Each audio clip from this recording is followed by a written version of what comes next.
بسم اللہ الرحمن الرحیم۔ السلام علیکم۔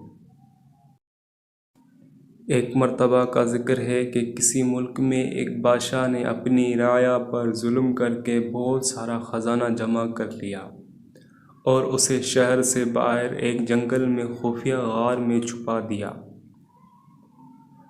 اس غار کے دروازے کے دو ہی چابیاں تھیں، ایک بادشاہ کے پاس اور دوسری اس کے وزیر کے پاس۔ ان کے سوا کسی کو بھی اس غار کا علم نہیں تھا۔ ایک دن صبح کے وقت بادشاہ نے خزانہ دیکھنے کے لیے غار کی طرف گیا اور دروازہ کھول کر اندر داخل ہو گیا۔ خزانے میں ہیرے، جواہرات، چاول اور گندم کے انبار کی طرح بکھرے پڑے تھے۔ بادشاہ اس خزانے کو دیکھ کر بہت خوش ہوا، لیکن اندر آتے وقت وہ غار کا دروازہ بند کرنا بھول گیا۔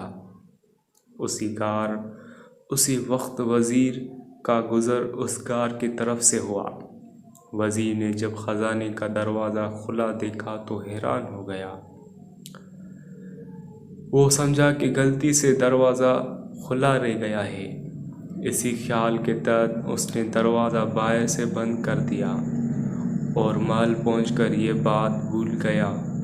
جب بادشاہ ہیرے اور جواہرات کا معائنہ کرنے سے فارغ ہوا تو واپسی کا سوچا، لیکن جب وہ دروازے کی طرف پہنچا تو دیکھا کہ وہ بند تھا۔ بادشاہ نے دروازے کو خوب زور زور سے پیٹنا شروع کر دیا اور ساتھ ساتھ چلاتا بھی رہا، لیکن اس ویران جنگل میں اس کی آواز سننے والا کوئی نہ تھا۔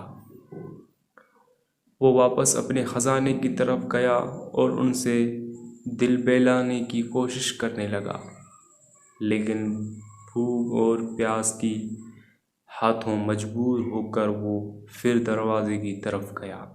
اس نے چیخنا چلانا شروع کر دیا اور پھر تھک ہار کر وہ واپس آ گیا۔ بھوک اور پیاس کی شدت اتنی بڑھ گئی تھی کہ آخر وہ ہیروں سے بھیک مانگنے لگا، اے قیمتی پتھر، مجھے ایک وقت کا کھانا دے دو۔ اسے یوں لگا جیسے وہ ہیرے اس کی سادگی پر زور زور سے ہنس رہے ہوں۔ اس نے ایک ہیرا اٹھایا اور زور سے دیوار پر مارا، پھر موتیوں سے اپنی فریاد کرنے لگا، اے قیمتی موتیوں، مجھے ایک گلاس پانی دے دو۔ اسے لگا کہ موتی اور جواہرات اس پر ہنس رہے ہیں۔ بادشاہ کو بہت غصہ آیا، لیکن بھوک غصے پر غالب نہ آ گئی۔ آخر بھوک کی شدت اتنی بڑھ گئی کہ وہ نڈال ہونے لگا۔ اس نے دنیا کو پیغام دینے کے لیے زمین پر کچھ لکھا اور مر گیا۔ ادھر ملک میں بادشاہ کے غائب ہونے کی وجہ سے کہرام مچا ہوا تھا۔ ہر شخص ہی بادشاہ کے بارے میں فکر مند تھا اور اسے تلاش کرنے کی تگ و دو کر رہا تھا۔ بادشاہ کو تلاش کرتے ہوئے اتفاق سے وزیر کا گزر اس غار کی طرف سے ہوا تو اس نے سوچا کہ بادشاہ کے خزانے کا کچھ اتا پتا کرے۔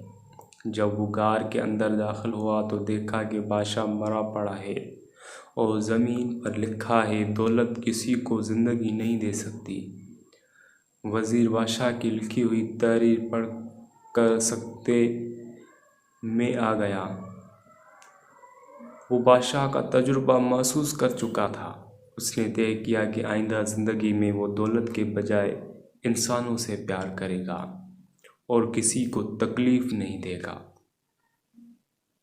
ہماری یہ کہانی اچھی لگی ہو تو پلیز سبسکرائب کریں، بیل آئیکن کے بٹن کو دبائیں تاکہ ہر آنے والی ویڈیو آپ کے پاس پہنچتی رہے۔ ملتے ہیں اگلی ویڈیو پر، تب تک کے لیے اللہ حافظ، جزاک اللہ۔